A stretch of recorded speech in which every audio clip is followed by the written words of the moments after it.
mean, that's a good place to finish. Plenty of races to get through as well. From king to king, I guess. King of Belgium, Remco Evenepoel won a race as well, attacking from 55, 53 kilometers out. Well, no one was really in touch. I think Isaac Del Toro got close at one point, but eventually he won with, well, almost 2 minutes down to second place. Did you guys watch this race? I mean, Ewan told us before recording that this is actually a new race, so it's not like we didn't know it existed. It's a brand new race in Portugal, and we know how many Portuguese fans there are as well. So why not have a big race other than just the Volta Algarve and the Volta Portugal, which is still a 2.1 race, I think. The longest race, I think, outside of Grand Tours. Okay, in all fairness, there was an edition last year, but I mean, the second edition is practically new. Yeah, there are some interesting results there with Evenepoel winning, Vito Brat in second place, one of the riders from Intermarché.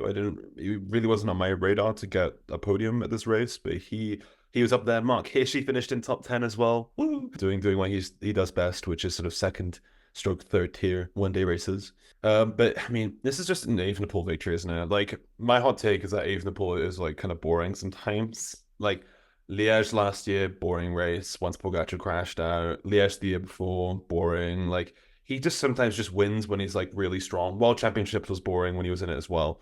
Like, you know, seeing someone attack with 50k to go and win all the way to the end, like, it's just a bit of a snooze fest, to be honest. But he's winning again. He's the first of the big guys to start winning this year, I think. Probably. I mean, that's not hard. That's only been 1 month of racing. Stephen Williams. That's true. Oh, come Has on. anybody else Come started? off it. But it's impressive for him. He's now on 51 victories for a guy who's just 24 years of age. I think you are right. Whenever Havenpool wins, like remove the Vuelta from that equation, um, his all of his victories are either like it's easy or they're just some big solo attack, and we know the result with like an hour of racing left to go. So like he's incredibly efficient. Even He's did this incredibly at Tour of Denmark when he won that. Like yeah, that was just escaping yeah. away on. This is legit just a 2019 result. He's just attacked. It was like pure junior Remco all over again. And I guess because there weren't any other like Galacticos in there, that he was able to do that. Because, if there isn't this stiff competition, Group 2 tactics come into play real quick. And nobody wants to chase down the Belgian Aero Bullet, who is also, in case anybody forgot, the world time trial champion. You're going to need three men on the front to start to bring him back. So, yeah, I mean, Remco, he's going to Baltimore next week. He's probably the favourite to win that because soon it's got TT in there. And Pidcock's there as well. he's won it Also, twice. Oh yeah, shoot. exactly. You bring up something. I mean, I want to talk a bit more about Remco, so I'll talk about the Pidcock thing a bit later because he took a KOM, very famous one in Calpe. Sticking on Remco, how did you stop this? You said three riders on the front, but there was plenty of teams there, but couldn't really handle it. Is it just like, well, we saw it at the Worlds where well, there's no radio at Worlds, but is it just like Tade at Liège or Roglic or whoever? They have to be on his wheel all the time because if he gets 10 meters, you're not going to see him again. Because, like you said, incredible engine, world time trial champion, and so aerodynamic. Yeah, that's really it, to be honest. It's just I think those guys have to sort of stick with them. We've seen time and time again that like it's hard for teams to bring him back. And whether that be the Tour of Poland, whether that be the World Championships here in this one day race in Portugal or Liège, Bastogne, Liège, it's so hard for these guys to bring him back. So just has to kind of be someone following him on his wheel. And we've seen guys try to follow him as well who aren't quite in that Galactico bracket, like Pidcock at Liège, and it just hasn't quite worked out for them. So it really is bleak, but he's just got such good sort of brute force on him that he makes winning this easy.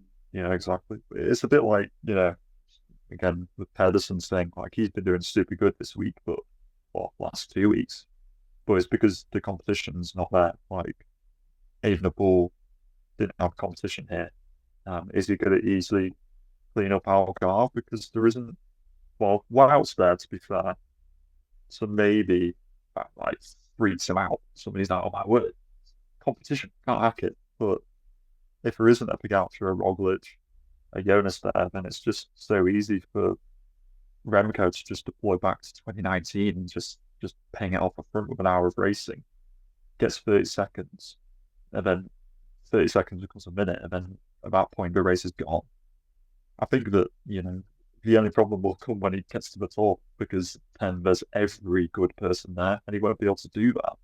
So Remco's just like the king of, oh, this is gonna make some people mad.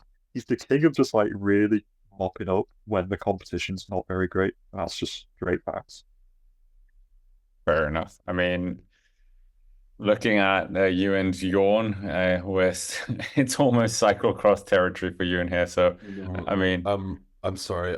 It's this I, this week has been very hard on my body. Yesterday, bit of Ewan law. I did the sub crawl. So Glasgow has a subway line. It's just got one around the city, and there's a pub crawl you can do where you have a beer at every subway stop. So I oh, did that yesterday, and my body feels like a war zone. My body feels like stage 19 of the 2019 Tour de France. Um, yeah, it's thanks for that. When you did I'm that not vivid image. thanks. I've actually got the newspaper cover from that stage in the background over there, but I feel really, really rough. So I'm sorry if I'm not quite my usual self today. You can probably tell the fact that my voice sounds like I don't know, swallowed a cheese grater.